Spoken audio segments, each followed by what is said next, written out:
For his curtain call, he came home.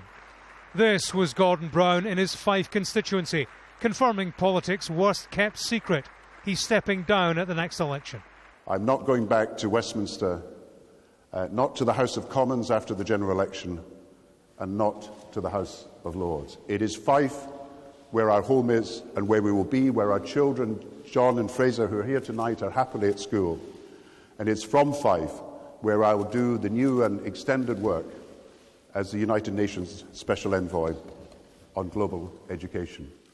To edit the Gordon Brown story is to put together a timeline of triumph and despair. Where is he? The Brown Archive tells the tale of the minister's son, whose prominence in student politics marked him out as Labour's small fry, who would become a big beast. One day, son, it'll all be yours. Gordon Brown's career at number 11 was defined by financial prudence, but also by his struggle with the Prime Minister next door. Where is he? And the agreement supposedly struck for a Brown succession, on which Tony Blair reneged until he'd done 10 years in the top job. The time that Gordon Brown did become PM was a bad time. His premiership was undermined by the economic crisis of 2007 and the bank bailouts. They diminished his premiership and overshadowed achievements like his leading role in preserving the global banking system amidst its crisis of 2008. And then there was the election campaign in 2010 and a woman named Gillian Duffy. And it's very nice to see you. A conversation and words picked up on his microphone, which everyone could hear. She's just a sort of bigoted woman.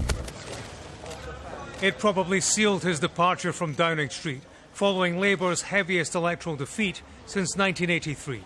Gordon Brown headed towards Westminster's backbenches. It's always like this in Kirkcaldy, you know that. Not that he spent much time there. Indeed, he only sprung back to political life in the run-up to Scotland's referendum. His barnstorming campaigning to save the Union is widely credited with tilting the balance. Well, it's lovely to see you. Pulling Scots back from independence with the promise of more powers under devolution.